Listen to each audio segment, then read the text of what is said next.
Crouch. Bind. Set. Joe presents the House of Rugby, together with Guinness. Hello everybody, welcome to episode 4 of House of Rugby, brought to you by Joe, together with our friends at Guinness. It's great to be back once again, and we have got so much to talk about this week off the back of the first round of the Autumn Internationals. And talking of coherent conversation, it is a great pleasure to have back with us once again Mr. Rob Vickerman. Thank you for filling in that department on this week's show. Good to have you with us. How are you? It's so good to be here. I can't hide my excitement for being sat next to the man that's entertained me pretty much since Saturday around almost the hottest ticket in town. You have for so long wanted to be a social media sensation, James Haskell, and this weekend you went well and truly viral because... Right, let's just clear this up because I've got so much to say, and I was actually going to bring some notes in about this one particular subject. You haven't quite managed that. Forget the rugby. I was going to bring the notes in, but yeah, obviously things didn't go quite according to plan post-match. I want to just say here and now, I was not drunk in any way, shape or form post-game, and let's all have a sing-song is all I'm going to say. Yeah. It was a nightmare. How bad's that? Do you want to try and explain what happened, or do you want others of us to try and explain what happened? You can fill it in. I just want to say that obviously I've done lots of TV bits and pieces before. I've had talk back in my ears. I've had all that kind of stuff going on. And when I started speaking after you asked me that question, I could hear in my head that things weren't going right. And I've listened to and watched a lot of episodes of House, the TV series, and there's lots of things in where people have problems with their brains where they're thinking clearly but their mouth isn't working. Yeah. And halfway through that, I could hear myself sounding like you all listen to. And I thought, oh my God, I'm actually having a stroke. I'm having a meltdown here live on TV, and I couldn't correct it. And I honestly, the words are coming out my mouth normally, but they just went complete gobbledygook. Yeah. Just for any of you who are watching or listening who perhaps don't know what we're talking about, literally pop James Haskell into Twitter and you'll have about 15,000 opportunities to watch it. I had a quick look before we came and did this. I reckon you're over 1 million views, which in 36 hours isn't bad. Yeah. For someone who is the self-appointed Archbishop of Banterbury, the King of Chat, Brand Haskell, I mean, what has this done to Brand Haskell? Well, we've told. First of all, that doesn't exist. We've told you about that. Well, we're bringing it back. We're fluffing it every week. Okay, listen. There's been a few balls ups with it. The worst bit of it all is the people who actually genuinely thought I was drunk. Yeah. The second worst. Easy mistake to make to see that you. I think it was more like I was having a stroke. I know it's not a laughing matter, but it was more like I was having that one of them than anything else. The kind of the other side to it is I'm already getting people messaging me going, mate, have you seen this? Yes, you dickhead. I'm the one in the video. And the second thing I've had in there is, have a sing song, mate. That's constantly being replied to me. Yeah. I'm like, lads, you're not original. It's been 5 seconds since someone said that to me. We could have some merchandise made up. We God. could go to town. We should get T-shirts. Like I've got my Alan Partridge T-shirt on this evening. I reckon James Haskell just talking bollocks could be the next T-shirt. But how would you get the slogan in there at the end about just getting her? You just have a speech for going, let's have a thing song. Yeah. That would be the best bit. You put out a sort of statement from your bed quite late at night, video. I mean, it's obviously been troubling you a bit, or are you just happy to park it and move on? I can hear Chloe giggling in the background. Yeah. Okay, so this is how I approached it. So when it happened, I didn't know that that's how I'd sounded. I thought it was just in my headphones. Yeah. I thought because Will Greenwood had complained about a thing, and he hadn't moved. This is the best bit. He didn't do a lot to save you, to be fair. I was talking absolute crapola live on TV, and Will didn't bat an eyelid. He didn't even say, Hask, are you okay? Yeah. But anyway, so we moved on. Somebody did bail you out there, didn't they? Yeah, you bailed me out, which was nice. Yeah. But then the best bit was that I then didn't realise how bad it was. As I was getting home, I was on my phone, and my Twitter and Instagram were going. I was looking at it, I was like, oh, God, everyone's going, oh, you've had a drink, mate. You've had a couple of pints at half-time, have you, mate? And I was thinking, okay, this is kind of slightly amusing, but probably want to deal with this. So I got home, and I said to Chloe, look, what should I do? Because this is going to go bad. And then she was like, watch it, and then we started laughing at it so much. I was like in hysterics, like off the side of my bed, like in tears. Then I got Joe Marler messaged me going, are you all right? And I was like, caring. Yeah, very caring. And we kind of went through it, and I decided, look, I'll release something just to be clear, because you, unfortunately, in the world we live in now, you have to spell it out, because there is a kind of a mid-level, div level of people who operate who just think everything they read and see is true. So I tried to laugh it off, and I have found it hysterical, apart from today, where it's got a little bit naughty, where still people are getting a bit nasty. And I have got feelings. I am human. Yeah. It's just the gift that keeps on giving. I think I'm up to about 50 or 60 watches now each time. It's just hilarious. It's one of those things you want to kind of keep it on your phone for if you're having a bad day, and you just dial in. It is. Couple of seconds. It is like I'm always happy to laugh at myself, and I like to be self-deprecating. And as I said, I went through a different phase of it where I went almost full circle, where I was a bit pissed off, found it unbelievably funny, reposted it myself, obviously, get the views, right? You know, and then I've gone now full circle where I'm like, I can't believe people thought I was genuinely drunk, or I've been tranquilised. Yeah. Someone messaged me, "You done a load of MDMA?" I was like, "Not really appropriate." You got a dart in your neck. This is that's the best one from old school. Very good. I goes, "You're crazy, man. You're crazy, but I like you." You've done more broadcasting than most. Have you had one of those? Yeah, and I do feel for you. And at the time, to be honest, I was one of those people that filmed it and put it straight out there. You hear yourself back, and it slurs your words, and you just feel like you've had 3 or 4 glasses of wine. But at the time, you can normally hear yourself, so it's not great to hear that, because clearly that might happen again then. That's my only problem. At the same time, though, it is the gift that keeps on giving, so I'm really glad it happened. Can I just say welcome to the gang as well? Have you ever seen my one at Wasp's Bath? Yes, we couldn't. Was it you just couldn't? I couldn't remember what I was trying to say. I couldn't get any words out. Couldn't hear anything. And then I had a show that got in touch called Rugby's Funniest Moments, and they said, "Look, we'd really love your views and we'd like your analysis on it." I thought, "Oh, that'd be quite interesting." So I sort of spoke to my producer, and he said, "Yeah, you can go and do it." And so I said, "Yeah, I'll do it." And then they sent through the running order, and in at number 2 was me. So the only reason they wanted me was so that I could talk about my on-air meltdown. And I had a lot of people at the time saying, "I think he's had a stroke." Really? Yeah. I probably got more sympathy than you, though. Yeah, it wasn't like laugh out loud, that one. It was just more a bit of sympathy. Utter car crash is what that one was. Mine is like unadulterated humour, like comedy humour, but it's just, when I saw him straight away, when he was doing the show, and he was, honestly, it happened, boom, retweet, knife in the back. Mate. He used to hide my toothbrush and all my supplements and bits and pieces, like I told you. He's straight on me, but he has come out with 2 of the best clips, because I did think of old school, the tranquilizer, and then I was very, very, very drunk from Far Show, which is ultimately the guy I want to turn into once I finish playing. Right. Just sitting in a leather armchair. Really? Going the whole thing was made of marzipan. But me, the 3rd Duke of Winborn, in the girls' changing room, at my age, with my reputation, I was very, very, very drunk. And that's how I want to operate once I've retired. You are there already. Thank you. Do you feel we've cleared it up? Are you happy to move on, or is there anything else you'd like to add?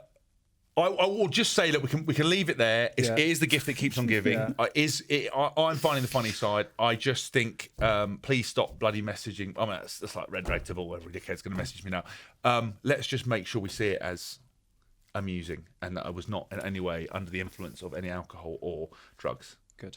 On this particular day. Full stop, and let's move on. Very coherent so far, actually. Marks out of 10. Very good. We've got so much to cover on the show. We are going to get you speaking in very erudite fashion about the things that you love in terms of what we've seen over the course of the weekend. Explain to him what erudite means. Okay, Aerodynamic. Aerodynamic. I got it. We're obviously going to look back at England's very, very, very hard-fought victory over the Springboks. That Owen Farrell tackle. We'll take a detailed look at the All Blacks and how Eddie Jones perhaps might get one over his old nemesis from the Trans-Tasman days. We've got Wales against Australia to look forward to. There's some Jordan Lama love. Lama, not Lamour. Although, given the way he's playing, there's a lot of Lamour for Lama. Can rugby conquer America? We say goodbye to Gethin Jenkins, the great, and we'll put James's brain cells to the absolute limit in the perfect pour. You're full Alan Partridge there. Let's start at Twickenham, though.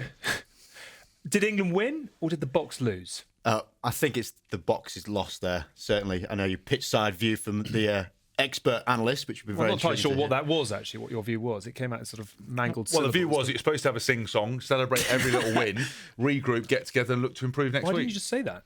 So easy. Why did you not say it? It's harder than it looks. But it wasn't great. I mean, that first half was just incredible. You look at the stats on it. It was 78% territory, 62% possession to the box. Everything about South Africa. England not getting into the 22 of the box until the 62nd minute, but they were 9-8 up. It was just a remarkable game. That first half very much down to poor execution from South Africa rather than tenacity or hope from England. Yeah. Eddie Jones at the end of his post-match interview was very quick to come and see you. It was a lovely smile, a lovely shot on screen.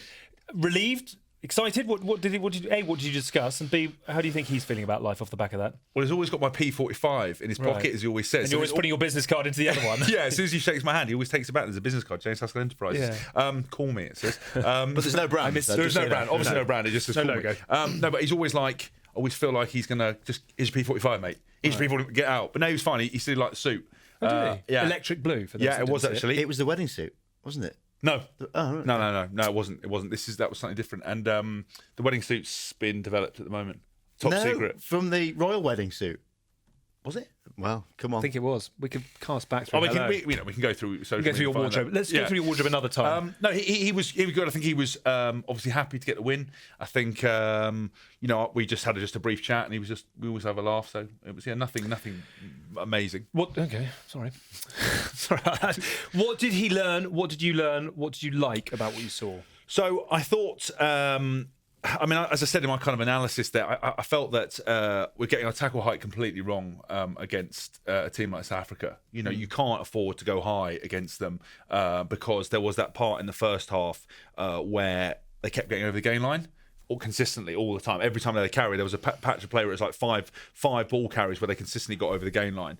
And then I think in one of the final plays, Sinclair absolutely ended Etzebeth, and I thought, right, that's going to be the spark that kind of lights the touch paper. Then they came out of the second half, and I thought it was a lot better. Yeah, I think that.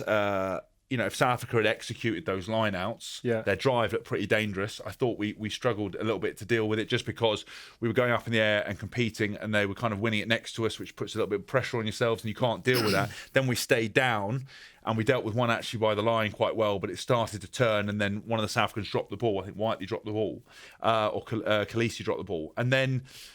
I thought, for example, if they'd caught those balls, we would have been under a bit of pressure. But credit to the boys, I thought their intensity, their fitness to last the match was great. I thought they looked after the ball well in that last period of time, and they adjusted. And actually, once they got their depth and the attack right, that those plays out the back door, we started to look better. Owen Farrell got that lovely break. Yeah. Ben Teo looked more dangerous coming onto the ball, a bit more pace. So I think there were positives. I don't think it was the prettiest game to watch. I'm glad you found the positives, though, because on the face of it, that first half was pretty poor. You mentioned gain line, so 33 carries from South Africa got over the gain line first half. Yeah. England 7. Yeah. There were only 3 players in that whole game that got more than double-figure carries. So in terms for of England, for England, yeah. So in terms of the positives, you found them, but ultimately there's a lot of questions there that if it were against any other team with more accuracy, it could have been a very different situation. But ultimately, win. That's a massive thing to celebrate.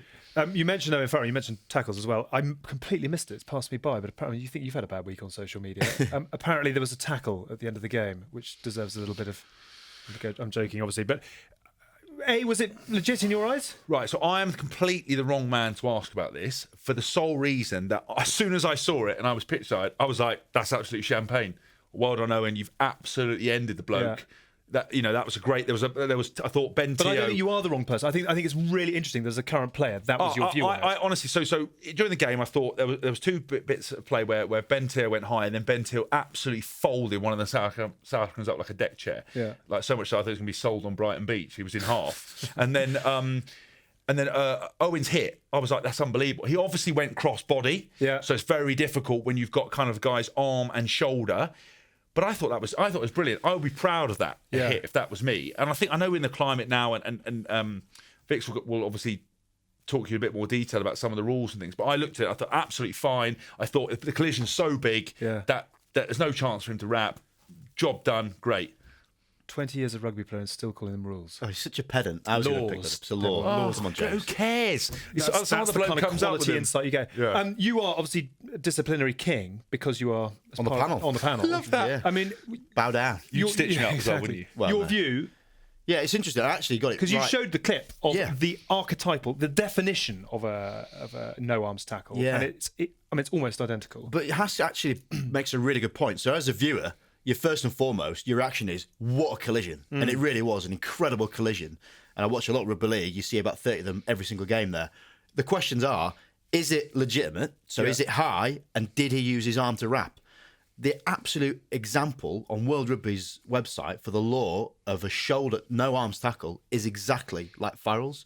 So I guess there's people going to come out with different points. But the fact is we're talking about a potential high shot, a potential no arm shot, and then the collision aspect of it. Now, that collision thing is what World Rugby are bothered about, because if you're watching this as a, National 3 lower player, you're thinking that collision's legitimate, and actually that's where risk of injury comes from, those types of collisions, not necessarily the top of the game making those collisions. So I think there's very different arguments, and that's why there's so much opinion.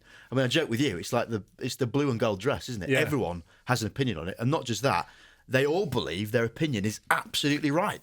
And let's be honest, nobody cares because they're not going to replay the game, right? No, we won, so shut up. Honestly, I was involved in like some debates today between people. They're like wrapping his arms. People are slowing it down. At the end of the day, Owen went in, smoked the bloke, and won the game. That is all that matters. And they're not going to replay the game. The owner from Bath tried it, right? He called him up. I don't think Razor Erasmus is going to get on the phone going to the World Rugby going, I think it's unfair. We need an extra 2 minutes on the clock. It is done. I personally, for my opinion, think it was a champagne tackle. I thought it was unbelievable. If you hit someone that hard across the body, the only thing you'll be wrapping up is in a plastic bag to put them in the bin. That's the only thing you'll be putting. There's no other qualms about it. However, I love that one. However, I did see the clip that he showed me, and it was literally a copy. But I have obviously come through the system since I was 17. Like, we wouldn't even be having this conversation before. That would have been like hit of the week. Yeah. Like, you get, I think when Paul Gusto coached, you would have got a free T-shirt from that. Little All Saints number, maybe an Alan Partridge one. So I don't know now, but it's done and dusted, so who cares? You'd have gotten the old Sport Hurts, Soccer M. Yeah. Well, that crowd goes wild, like a bumfer thing where they play their highlights. I love that. Kiwi, yeah. I'll tell you are firmly putting some social heat to bed on this show. You've done yourself and you've done... Next. Owen Farrell, next. It's next. Isn't it? How do you want to look, I slowed it down and his head went over the top and his shoulders. Shut up. Slow anything down. Looks bad. Just get on with it. We won the bloody game on to New Zealand. Quick word on Farrell before we move on to New Zealand. In at 10 for only the third time under Eddie Jones. The touchline penalty. To go from the composure to kick that to then the sort of ferociousness to A, rip the ball in defence and B, then smoke, as you say, Andre Estays at the end. I mean, he is a man at the moment who seems to be doing it all, isn't Very he? different understanding of that word in some other parts of the world. Just be careful with that. He is talismanic, isn't he? He's the kind of bloke you're watching and you just think, well, I just want to play with it. He's just quality. He hits hard, he talks hard, he lives pretty hard. You try and soften up a bit, you get put down. He's just on it. He's a winner, isn't he? That's what people say. You get people in these generations who just genuinely believe they're winners. And for me, he has got the full range of tricks. Not just playing 10, which is difficult. It's the 12th different centre partnership that Eddie Jones has picked. So already he's having to pick up pieces. A leadership role, co-captain. Interestingly, referee started talking directly to him rather than to Dylan. Yeah. He led the team out. Dylan did the toss, for those that were wondering. Did you send him a little message? I know you go way back and it's sort of highs and lows in your relationship, or just let him crack on with it? I let him crack on with it. Actually, I texted him when he got announced captain. And just said, co-captain, congratulations. That's it. Did he reply? Him up. He did actually reply, just with a middle finger. No, with a who dis? Who that? Quick word just on England overall as they head into New Zealand. Obviously, a win makes everything so much better. How much more is there to come? How much more is there to come, having got the win under the belt? But B, how much more do they need? They need a lot more.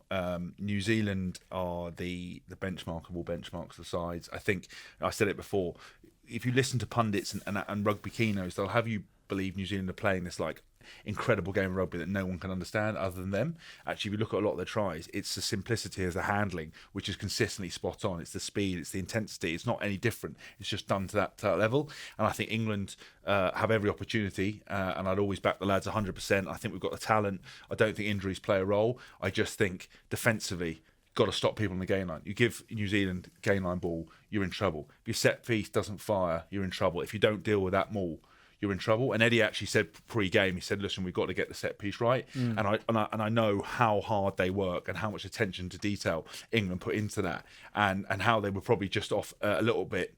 But I've got every confidence this is a great start and that they're only going to get better. And I think what a better challenge than the best team in the world. You've been into the stats bunker. Oh, yeah. Talk us through the back-to-back world champions. So many facts. I know. Little things as well. Dividers. We can go straight to various aspects of the game. But just, how do you beat the All Blacks? I've got a theory on this, right? Okay. Because everybody's asking the same question all around the world. How do you beat the All Blacks? The theory is you don't wrestle a chimp. That's what I'm arguing. So 83 games have gone since England last beat New Zealand, 2012 in December. What a great game it was, high scoring. Since that game, they've only lost 6. New Zealand. Yeah. Pretty spectacular. Okay, now this is where the stats really do get ridiculous now. 45% of those games they have played and they've scored more than 30 points. In defeat? Or across the 83 matches? Across the 83 matches, okay, yeah. So almost half the games they're scoring over 30 points. Yeah, exactly. Almost half, which is staggering, okay? And of those games, 83 games again, only 6 of them, they've scored less than 20 points. Right, so you're gonna have to play. So you have to play. My whole point is you don't wrestle a chimp. Just go jouet, off the bat, play from everywhere, and just shock them. Eddie Jones has come out and said this is sparring, all right? A good boxer will try different techniques, different combinations. Don't try and you don't try and overcome them in any other way than just playing from everywhere. It really is going to have to be a high-scoring game. These next 2 games for New Zealand have been the focus of their year. They had a camp mid-Super Rugby specifically for these 2 test games. For a lot of these players, it'll be the last time they're coming to the Northern Hemisphere as players. Post-World Cup, might be retiring. They're absolutely trying good at it. So our theory is go out there and just do the unthinkable. Play from every single direction and just shock them. Yeah. You lived down there, didn't you? Talk us through your time with the Highlanders. Am I right? Just before I do, am I right to say, did you want to go to the Crusaders? Or have I completely made that up? No. I basically had a chat with a few different people over there. Yeah. And my dream team that I always wanted to go to was the Crusaders. Really? They were a team that I supported. But it didn't work out. I think Darryl Gibson was in charge then. I had a chat, but I went to the Highlanders, which is obviously equally amazing team to be part of. And I was there when Aaron Smith was just making, had made his New Zealand debut that season. Taught him a thing or two. Yeah, taught him all the best bits. I actually taught him not how to get caught, but I didn't listen to that lesson. No. And Ben Smith, I was lucky enough to be involved with those guys there, and I had Tamati Ellison and Jose Gear and a few of those guys in the mix. So it was incredible for me to play there. Again, I went over there nervous, because I'd obviously seen all the highlight reels like everybody does on Sky, and thought, oh my god, my chip and chase is not the best, and my out the back door passing is not the best. What's it going to be like? And actually, it was eye-opening just because of the way they approach the training, how everyone in New Zealand wants to be a rugby player. Yeah. And that's something that we don't have here. I think if we were footballers and we were doing a football show, everybody in the UK, to a reason, wants to play football, wants to be a professional footballer. In there, it's completely flipped. The whole country's designed for rugby. Everybody loves it. And every player aspires to do it. And our kind of thing over here is, first thing is to pick up a weight or take a selfie. Theirs is to pick up a rugby ball and play touch. They're lower league club rugby. Yeah. Like I came all the way through the age groups from sort of 5 to 18 at Maidenhead Rugby Club.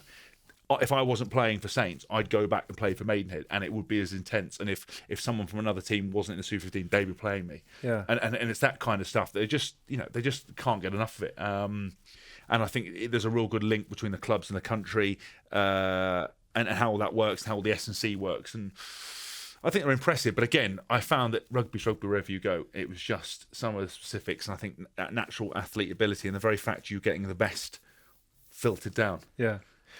Where did you live? Who did you live with? I lived on my own. Did you? I lived in on your own in Dunedin. Yes. Wowzers. Yeah, but everyone says that. I think people have this kind of misnomer about me that I'm a bit of a party person, or that I'm going to survive, die if I wasn't in London. Right. I would just mind my own business. I joined the local boxing gym, New Zealand Fight and Fitness over there. Did you? And I just do boxing, jiu-jitsu, drink a lot of coffee. It was quite sad in the evenings because I can cook, but after a while I got bored. And there's 2 cafes in St Clair where I was, right on the beach, Salt and Starfish they're called, and I would go and eat there. A lot of tables for one, please, and just sit with a book, papers, with a book or a laptop, and just watch a movie while I'd eat my food, then go back. Didn't learn a lot then with the boxing.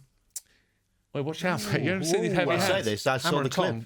Which clip? What was this? You got banned when you're in New Zealand for punching. Oh yeah, no, that's the problem. That's the best bit. So I got banned when I was in New Zealand. Yeah. And every week I've been doing the fighting's extra conditioning. In a game, bloke grabbed me by the bollocks, right, and wouldn't let me go, and I threw a right, missed.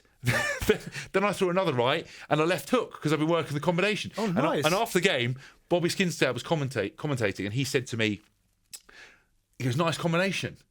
And I went, "What do you mean? I only threw one punch." He went, "No, nice combination." And I looked back at the video, and I only recalled throwing one punch, and I literally gone boom, boom, bang, and that was it. It got me, and I got 5-week ban. The left was good. It's only a 14-week season. Yeah, not ideal. Did you love it? I loved it. Did you love it because you learned, or because the experience was amazing? The experience was amazing. The variety of rugby. So when you played against the other New Zealand sides, it was fast, and they were powerful, but it wasn't insanely physical. Yeah. Australian sides were physical, but not slightly less than the New Zealand teams, and were kind of quite organised, quite set. They had 3 or 4 moves ahead. Yeah. Quite structured. And the South Africans were like playing a test match. They were. It was a phase where they used to have a guy that would stand next to breakdown, waiting for the ball, and the other bloke would hold him by the back of the shorts and the collar, and they used to just ram you into contact. And after those games, it was horrific. It was literally like playing, like I imagine the boys are feeling this week, playing South Africa. So it was interesting, that kind of different variety. And I thought culturally it was really interesting. The fact that you got to go on tour, got to stay in, Australia for a couple of weeks, go to South Africa for 2 weeks, play those kind of big games. The very fact that there was no relegation. Yeah. So you kind of played, you had a system and you played it irregardless of what was happening. Whereas in this country, you start a pre-season, everyone wants to play, flamboyant rugby. Yeah. You get into kind of winter, the pitches get worse, the weather goes bad, you're suddenly looking over your shoulder and you have to play a certain type of rugby to win those games. Whereas over there, the pitches and surfaces were better. We basically played indoors. Yeah. And you got consistent higher level rugby. And I absolutely loved it. And I really wanted to go back. When my contract was up a little while ago, I mulled over trying to go back and do it again. But it just didn't work out. No. Very quickly, touring with the Lions last year. How was that relative to living there? Great. It's such a unique place, New Zealand. I really like it. I think, for me, we talked about it before, that tour was amazing just in terms of getting to mix with all the players from the other teams that you spend so much time sort of, fighting with on the field in the best possible way and spending no time with them. When we were sort of, first started playing, you at least get to see the guys over in the bar afterwards. Now, the game finishes, you're into the next week, you're analysing, you're done by Sunday night, it's wham, bam, thank you, ma'am. And it's so commercialised. Yeah. Over there on tour, I got to spend all the time with the boys. And over in New Zealand, after every game, the opposition would come into the change room and you'd have a beer. That was the best bit for me. And it was quite nice because I got to meet people that I hadn't met before, like Sonny Bill Williams and stuff you'd seen. And were like, oh my God, that guy's incredible. Yeah. Yeah. Do you want some Sonny? Would you back yourself in the ring against Sonny Bill? You've always got to back yourself. Whether I get absolutely battered is neither here nor there. But I'd have to have a good go. Anyone could be lucky. He's so good. But he really irritates me because he's good looking, unbelievable skills, won everything, and he's got big guns. He's massive, isn't he? He's one of those blokes you're going, wow. I mean, he's like centre as well. That's the joke. If you were to pick out danger men for the All Blacks for this weekend, we don't yet know the team, but he's got to be right up there, Bowden. But I mean, where do you stop in terms of picking so out a bit of danger men? Kiwi intel is saying that SBW is going to be in the centre because Bowden Barrett plays better with a big guy outside of him. Although, having just watched Laumape absolutely carve up against Japan, albeit against Japan, they are absolutely blessed, aren't they? They've got 51 players they've named in their squad, pretty much the greatest players across the board. They can go send a team across the New Zealand Maori with people like Akira Iwani in. They truly are an amazing set of people. And, the heart's in the right place. So stuff like that, love to hear it because it's old-fashioned, isn't it? Like, get in the change rooms, have a drink with them. So I expect to see full guns blazing. Mentioned before, this is their sole focus this week and next week. They're absolutely on it as these two tests. So it's going to be full metal jacket. What does facing the All Blacks do for England this week? What's Penny Hill Park like? Is it relaxed and easy going, or because it's the number one side in the world, is everyone just a little bit more on edge? It'll be interesting, I think, because Eddie's quite clever in terms of how he does things with refreshing the guys, getting some different voices to kind of speak. I think the whole point will be that when it comes to training, he'll be pushing the button with the intensity. He'll expect everyone to be doing all the analysis. Everyone has to be across their roles. And there'll be a lot of kind of little meetings and everything else going on. But I think in the downtime, he'll encourage them to relax, to go off site, to have coffees, to do things. So you'll get those real bouts of intensity, then with some downtime, with a meal out, with some relaxation built in, but all slowly building towards this weekend. Cool. I wanted to ask you, when you were down there, did you learn a hacker at all? No, sadly no. Really? I'll tell you a little thing about the hacker. So when I first, when I was younger, right, I obviously I worked a lot with a sports psychologist about, preparing for games because, when I was at WAS, I was quite blessed. It was super professional. We were the first ones into like sports nutrition, weight, all this kind of stuff. And we had a real dedicated plan pre-match. But obviously sometimes when you're a player, you might have personal issues, you might be feeling tired, your missus might be doing your head in, you might be, there could be something, whatever happens, right, which puts you off your game.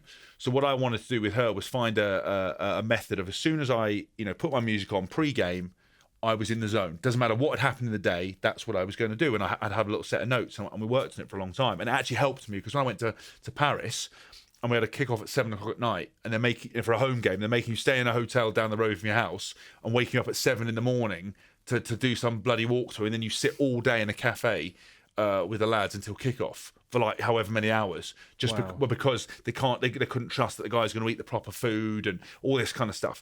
Or when I woke up on Christmas Day in Japan and having to play a game and no one's celebrating Christmas, and you've kind of got... You played on Christmas Day in Japan? You've got like miso soup for breakfast and a bit of rice and everything else. And you're like... I was tackling some guy from Panasonic, a South African guy.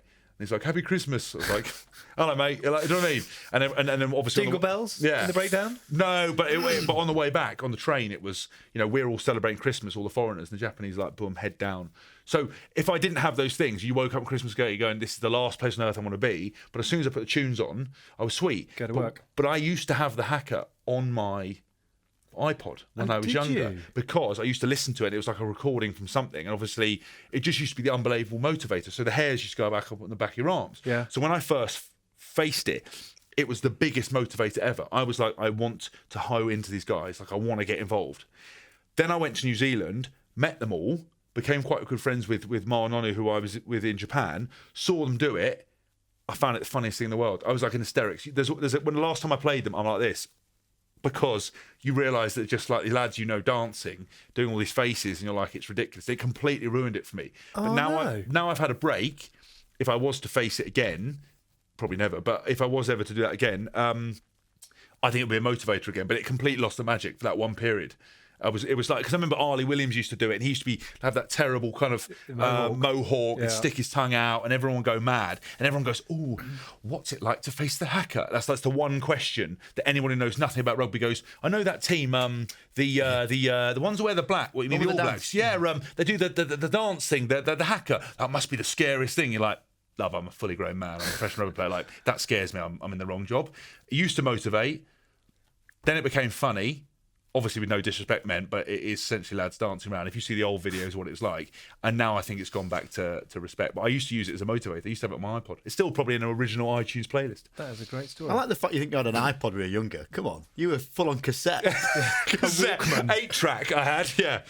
Mini disc. The Sevens boys love it. They do a lot of celebratory hackers. Don't they? That's the worst thing, isn't it? You just see them win a tournament, and you have to see the Hacker straight after it, going, "All right, lads, absolutely ripped up. Got this incredible cultural dance, just making everyone else feel terrible." I do think it's a bit unfair, because if the only thing we've got is like the Morris dance or something like, do you know what I mean? Bells and stock, something like that, flapping. Get the baguettes out, start whacking each other. It is quite cool. I see it I love it when like the All Blacks play the Samoans or the Tongans or the Fijians. When they go together. Yeah, that's unbelievable. When I feel like we're just like arms up and everyone's looking, you just kind of want to. You can waste a good 20-30 minutes on YouTube. It's the schools ones. Oh my God, the whole school comes out. But I'll tell you one thing about the New Zealand tour when we went before there in 2011 is they always say with the All Blacks and the Maoris and us, they always say, "Oh, so good to have you in the country. We want to do a Hacker to welcome you. We're so happy to have you." And as everyone's going, like tending to stab you, like, I'm pretty sure everywhere we go, everyone's offering out to kill us or murder us. They're like, no, it's welcome you. I'm like, not really. Not entirely sure. I'll welcome you by going, "Hello, mate. Bloody lovely to see you. Fancy a beer?" They're literally like slitting throats. And we got it everywhere we went. Even school kids are like sticking their tongues at you, like, "Pretty much sure you want to fight me." Best Hacker of all time? Rugby League one. The Rugby League, it was New Zealand against Samoa. You mentioned when they go at each other. They turn the volume up in the stadium. You've never seen anything like it. That's one of those YouTube videos you're watching. It's tingling. It's incredible. The thing that was a little bit awkward was the old nose gestures. So when you get the there, hongy. The hongy, yeah. I've really disrespected it by saying the nose gesture. The nose gesture. You can't shattered Maori culture. Exactly. Get a little bit too close, so it can be awkward. Yeah. Oh, I can't remember what I was going to say now. I'll come back to it. You're watching the House of Rugby on Joe, together with Guinness. Later on the show, James, we're going to put you right through your paces with the perfect pause section. You have 119.5 seconds to name the England lineup that last beat the All Blacks 2012 at Twickenham. Should be easy enough. I'm slightly disappointed we're giving you a head start, but we're going to just quickly skip on while you've got to stay dialed in. You can't just check out and try and go through the team at this point. We are going to talk about Wales, Australia this weekend. Just a quick reflection, first of all, on Wales, Scotland. It's something quite curious about watching them play in November. Were you comfortable with it? Or I remember what I was going to say. Oh, right. Do you remember when? Was it Brian Moore? This had better be good. Was it Brian Moore? Norm Hewitt. Who walked up? Yeah. Imagine trying to do that today. Like, I'm interested about this. So Brian Moore. No, it was Richard Cockrell. Norm Hewitt in '97. Right. So Richard Cockrell. Right. So a lot of these guys are like quite opinionated about this stuff, about what we would do. You know, I remember like, Neil Back got upset about what I did with my selfie stick. I'm thinking, he walks up and does the thing, stares it down. Did he like pre-plan that? Because imagine I just did that. The lads are there, and I went, right, I've had enough of this. Like, I just walked off and like squared up to the whole Kiwi team on my own. Jesus. Yeah, but in those days, you see, now they have to do it on the 10-metre line. Yeah. But in those days, you literally both lined up on the halfway. So Willie Anderson was the other guy who in Ireland led the team. Actually, the best haka is the World Cup Monster. final in 2011 when the French did the arrowhead towards them. That was good. The other one was really awkward. Again, the French. I didn't know this, but you have to accept the challenge. So you have to walk backwards rather than walk forwards. They didn't do it. It was a standoff. So it was the New Zealand under-20s against the French under-20s. 4 minutes 35 dead air as they're just staring at each other. They're going, this is just ridiculous. Commentators are like, Wales. Wales did it with Ryan Jones. Yeah, I remember that. Those things are good, but everyone always overthinks it. Like, what do you do? But I was just thinking about that thing with Richard Cockrell. Like, did he vet that? And what did the lads say to him? Like, Cockers, what are you doing, mate? Like, that's insane. Because imagine I did that now. Like, Owen and Dills were like, you're a dickhead. Poking like, the bear. that would be a nightmare. Yeah. But I remember, wasn't it Clive Webber, one of them on that Lions tour 2005? The England team sing a song back. No, he wrote it. It was called "The Power of Four" was the anthem for the Lions. But then they lined up in a semicircle with Dwayne Peel and Brian O'Driscoll, and O'Driscoll threw grass in the air, and it was meant to be a sign of respect. So they'd actually asked the Maori elders, how can we sort of accept the challenge and show that we respect it? They threw grass in the air, and I think the All Blacks thought it was offensive. And 2 minutes later, O'Driscoll was off on a stretcher with his shoulder. And then we got absolutely battered. So I think just don't overthink it. But sorry to interrupt you. I know you were asking about Wales. I just remembered it. Should we get back? Or? Yeah, probably just get back. Yeah. It was the weird one. Wales playing Scotland for the second time in 135 years, not in the 5 or 6 nations. So a little bit weird to see them go at it. Ultimately for a great cause. I can't not get so emotional seeing Doddy walk out with his kids. It is just painful to see. So for the right reasons, eventually. Yeah. But it was one of those tests. Didn't really kick on. There was basically 2 or 3 errors within the Scottish team that just gave Wales the ascendancy. George North showed his back to his powerful best. But for me, the takeaway from the Welsh is how good their centre partnership is. It's up there with the old Darcy Dricko, incredible partnership. Hadley Parks and Jonathan Davies looking so good together. Jonathan Davies, I'm back like a duck to water. Just one of the more natural rugby players. Yeah, we talked about it on the other show. You didn't recognise him without his bonnet on. I honestly didn't recognise him without his scrum cap on. First, he's a lovely bloke, which is good. I obviously always played against him, but never kind of got to know him apart from that tour. And his skill set. There's some of those tests. His offloading ability, was unbelievable. You know, his attacking sort of credentials were. I knew they were good, but I hadn't really appreciated how good they were. And I know he got kind of player of the series, but he was one guy I came back going, I've got a whole new level of respect for him. He's surprisingly quick as well, isn't he? Because I remember that third test in New Zealand, he covered back on Laumape. Do you remember? Just from absolutely nowhere. Yeah, he's a big guy. Shifts. You know, and you're right. I think that they're kind of what they forged together is a pretty impressive thing, and I think he. I think for me, he kind of peaked in that Lions tour, and I think it's great to see him back doing what he does. They haven't beaten Australia in 13 attempts. They've come pretty close. Do you believe in such a thing as a hex? Have you ever had a hex in your carear where there's a side you just cannot get You obviously past? haven't seen me play, yeah. Someone's had a voodoo doll, twisting my legs off. True that.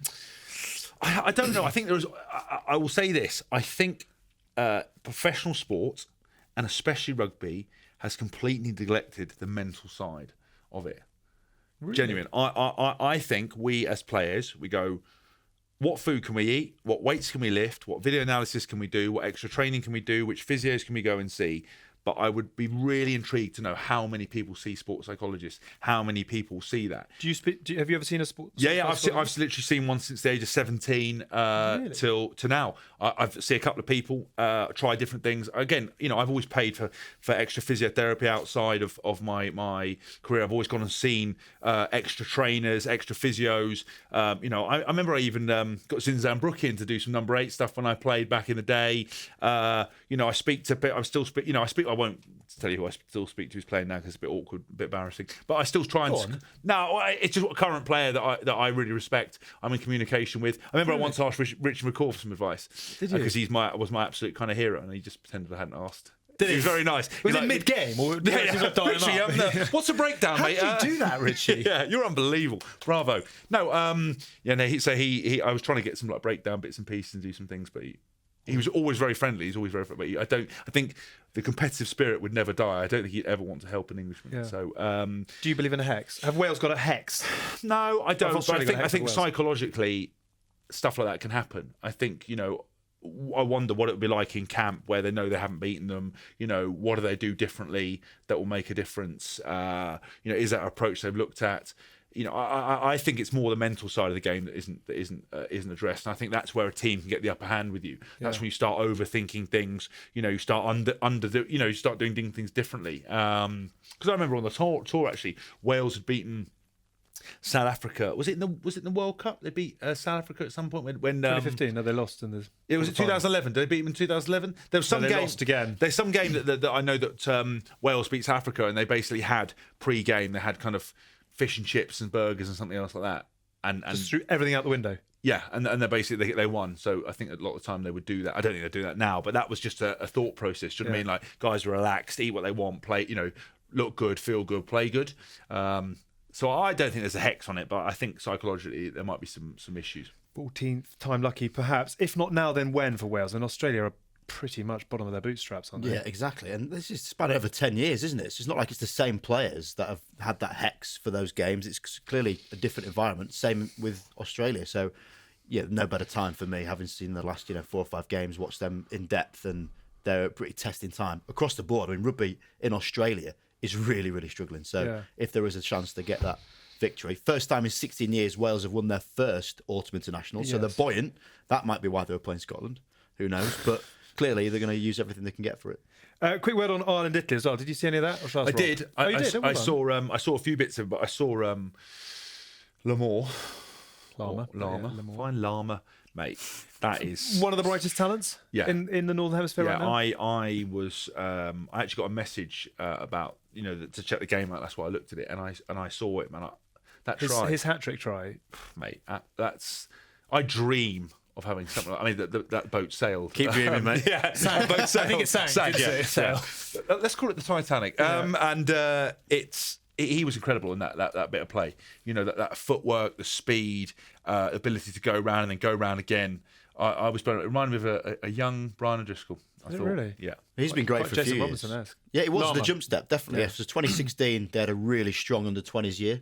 They got to the final in Manchester, went really well, and backed it up year after with a lot of the players that are now coming through. So Ringrose, one of them again, strong, physical, powerful. Stockdale, another. So they're, conveyor belt, as you call it. Perhaps not quite New Zealand-esque, but it's strong and it's looking good. What did you make of the fact that it was played? I mean, it's a half-empty stadium. It's always a challenge. Yeah. You take the All Blacks Ireland game there and you sell it out. You take Italy B against Ireland A-, and it's a bit more of a struggle. But are we right to be persevering with international rugby in the USA? Yeah, there's so much willing to get rugby in the US, and clearly having been at the Sevens World Cup there is a propensity to get that, and if you get it, it's amazing. You can access core athletes. You mentioned the word athlete, but they're next level. You've never seen things like these US collegiate or even high school gyms and facilities and academies.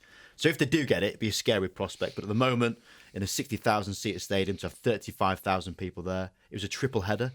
So the second game was the Ireland game, and each one of them was an absolute landslide. So are people going to get much from that apart from seeing a New Zealand Maori haka? Probably not. No. So you've got to get the right games in the USA to make it stick, because clearly it's going to be a hotbed of rugby for the future. Have you heard from Ben Foden on because he's gone to New York? Yeah, he's gone over there now. I know. I was talking to him pre him going about prices of like apartments and stuff over there. You're doing a bit of research. No, I wasn't research. It was just he was telling me that it's the living the dream, going to America and playing, but the prices of like trying to live where he was trying to live were like different level. Would you ever be interested? I think I would be, just because I love American sport. What Rob was saying is that sometimes I wish I'd been born in America and been able to do like American football and gone to college games. It looks unbelievable. I think it would have suited my personality. Yeah, I think they're quite accepting of louder than life. You'd be quiet. That's the thing. What in comparison? Yeah. I mean, I wouldn't like. I don't. All that, when they all get round and do all the dancing and the hooping and the hollering and all that stuff. I'm not about that life. That's a step too far. But I think over there, exactly what you said, that there are so many unbelievable, talented athletes that if America actually turned their focus to rugby, they would be horrific to play against. I reckon they'd be, they could be number one in the world in only a short matter of time. Do you think they will get the World Cup in? I think they probably will. I mean, isn't it? They're front runners at the moment. You speak a lot to the World Rugby staff about what it is they really want to grow. Looking at China, Germany, and the USA, get those three markets. It's a different economical ballpark figure. I hate making rugby sound so business, but clearly this weekend we've seen it's a lot about. But it has to be business because otherwise it's going to disappear. I'm actually very jealous because I haven't never played in America. All my Churchill Cups. Did you never do a Churchill Cup in America? No. So do you know what? I did my Churchill Cup. We could do an entire show on the Churchill Cup. It was in London, and that was my Churchill Cup. That was the year in was that the year in Henley?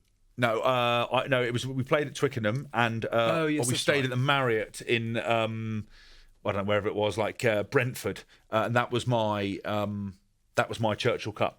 So I was gutted. Everyone had been to Canada, America, living the absolute dream, stories galore, world adventures. Yeah, I was in a Marriott. There's people in AWOL after the Churchill Cup just gone missing for 4 weeks. Yeah, in the wilderness in Canada. I remember one guy missed the plane. Won't mention his name, and had to get a taxi. Like a back from America? I missed the plane from some part of America to another part, and paid a £500 taxi, and just kind of pulled up to the hotel, and all the coaches were sitting in the lobby, and he actually just walking head down. Who was it? I can't possibly say. Stories are better with names. No, I can't. Just make one up. Same what goes on Churchill stays on Churchill.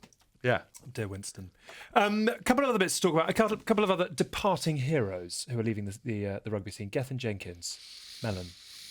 Did you come across play against? I did. I played with, room with. No, I never roomed with him. I came across him.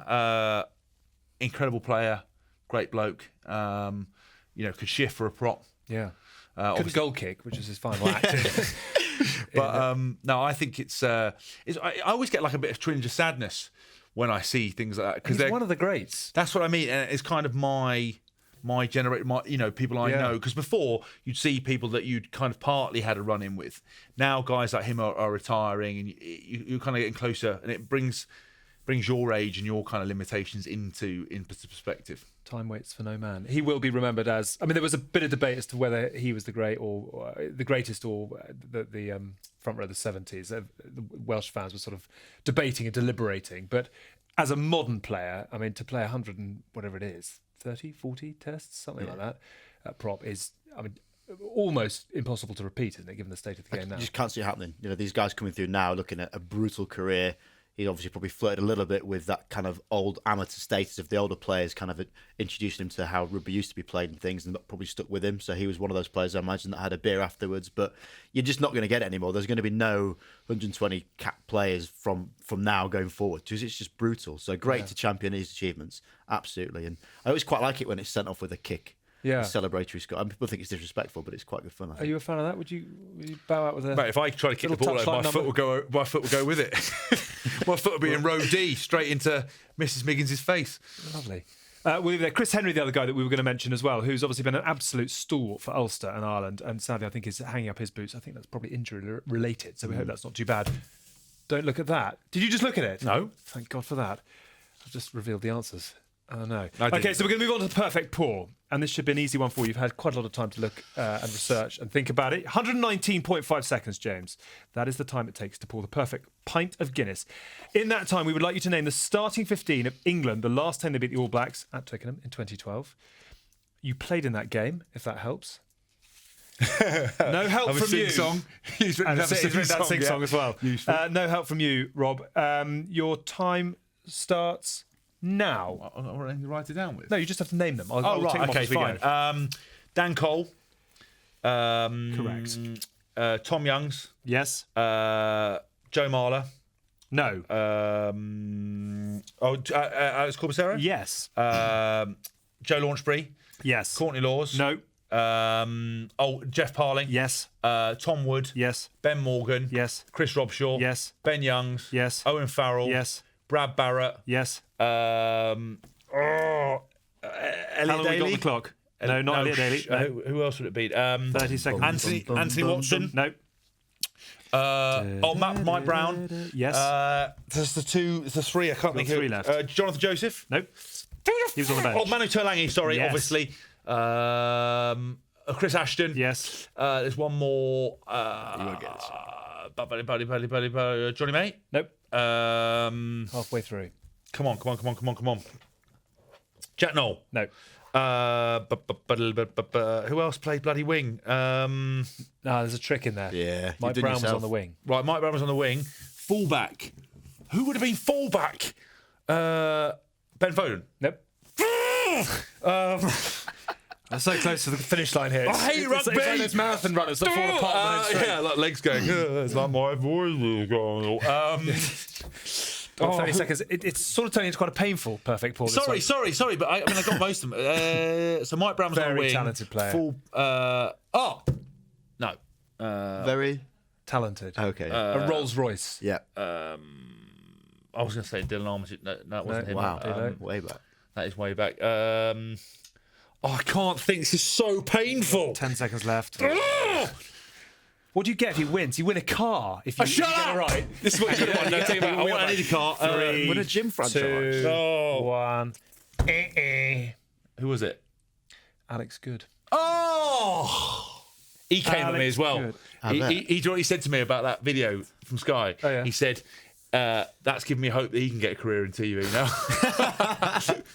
You've given a lot I said no. I said, because that the way I sounded after the game was him on his best day. Yeah. Did Lonsbury say the same? Amazing. Memories of that day. Here's a bonus point. Who scored? Ashley. Yeah. Manu. Yeah.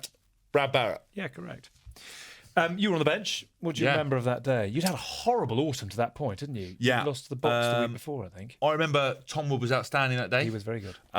He was all over the place, the kind of archetypal Norse that he was. I mean, great charge down, all over the place. I remember coming on. So I remember watching it and seeing us get that lead. You were 15-0 up at half time. And I thought, this is great. But I thought to myself, New Zealand, just don't get rattled. Whatever you do, if you take your foot off your gas, they're going to get you. And then we scored again. No, they scored twice in the first 4 minutes of the second half. That was carnage. And then I saw it. And then Manu got that break where he fended everyone. Yeah. And then passed it to Ashley. Ashley did the swan dive. And I'd come on that time. And we ended up defending by our line for about 5 or 6 minutes. And then I think something else happened and we just got away. And I was like, oh my God, we're actually going to do it. Yeah. And then, it was mental. And I remember doing tequila shots with... I don't want to stitch myself Come up on, in this keep thing. going. No. Tequila shots Harry. with... No, Prince Harry. No, Rolf Harris. No, Christ. Why did that name come into my head? The poor editors. Why would I do it? Have got why so would you much say clearing that up of to all do. people? I'm going to say out of partridges. I reached into the bag and pulled out Rolf Harris. Chris Eubank. Hustling. Chaz and Dave. Roger. I was with a member of the coaching staff who you wouldn't expect to be doing tequila shots with. Lanny. Maybe. In the morning. You did tequila shots with Stuart Lancaster after the game. Is that where it all went wrong? No, I'm not saying that. I'm not confirming anything. I'm just saying that happened. It was a good day. Do you know what we're going to do? What? We're going to write down all the things you're not going to say. Yeah. And we're going to do a Christmas special where you do say all Fine. the things you're not going to say. Fine. What was the other one? We get a second series. Can I have a second series? Listen, Joe, can I have a second series? That's all I want to know. Okay. The squad that beat New Zealand in 2012, is it good, not quite as good, or better than the one that Great question. will play on Saturday? You're not in it, so obviously not quite as good, but... I think our squad is better now. Wow. I think. Because? Are you including Manu in this? Are we assuming Manu's playing? Okay. Yeah, we're assuming Man is playing, yeah. Because? Justify. Because I think there is a lot more experience in there. Mm-hmm. Sorry, what am I talking about? More experience? Sorry. 10 caps across the back Take row. two. Sorry. Sorry. Take two. I thought we had our keep best. this Sorry, I don't know what I'm talking about. No, I think that I think the environment's very different. I think that we've had quite a lot of experience. That's filtered down. Whether those boys that are taken to the field have been involved with it. I think that a few of them have been around the squad for a little while, and they've had that kind of stuff where we won so many games consecutively. I think talent-wise, they're up there. I think we've got Manu. I think Elliot Daly. If Manu's playing, needs a big game. Elliot. Yeah.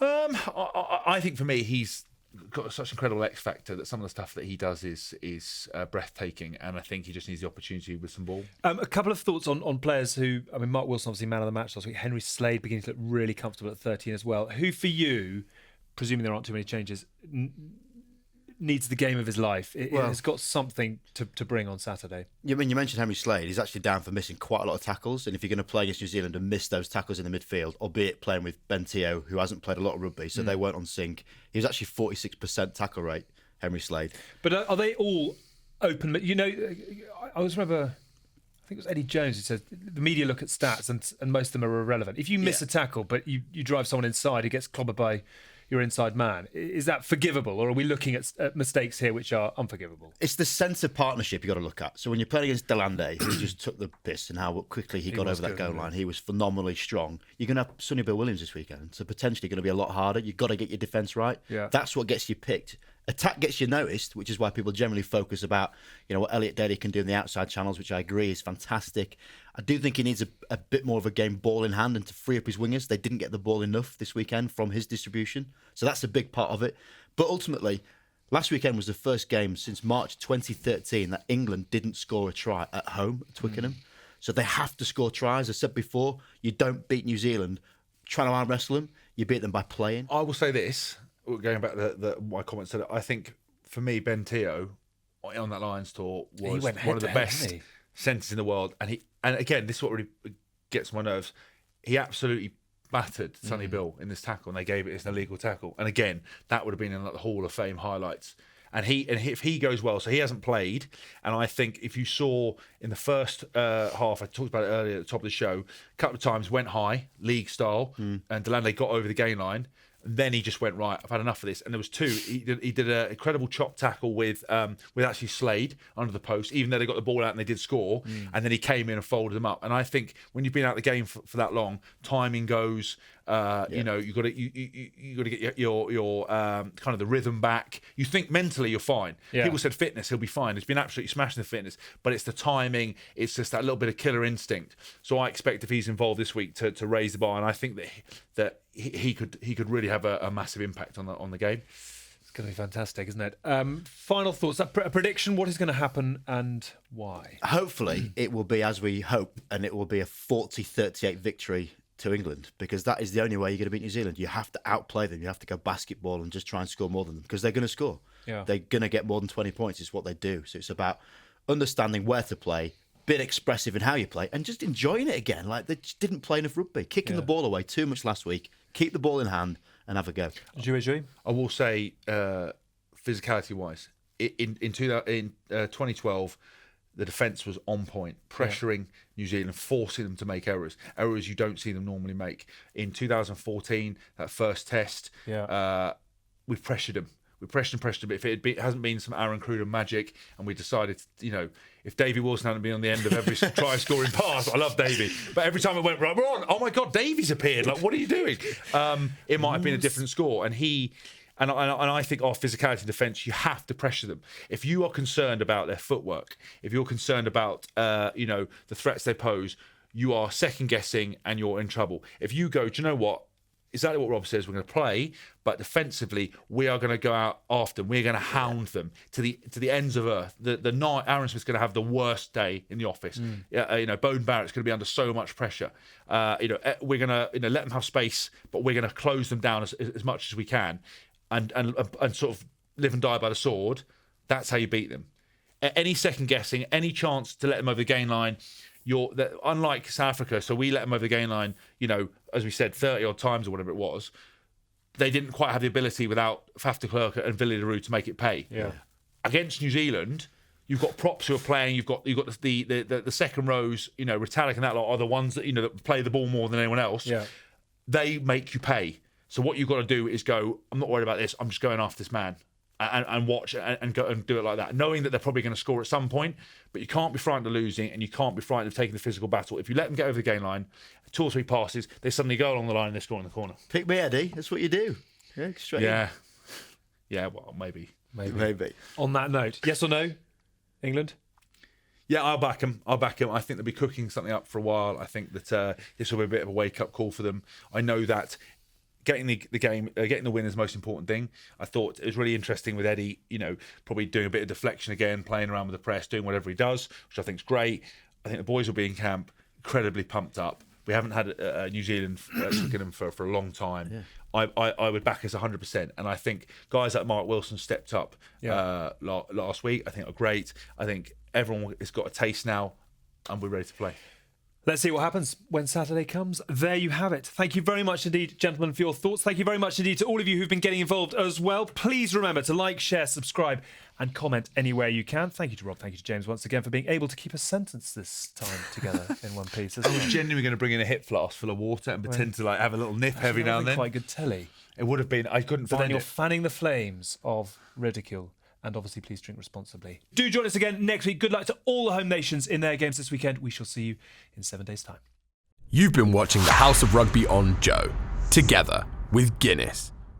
Drink responsibly. Visit drinkaware.co.uk for the facts.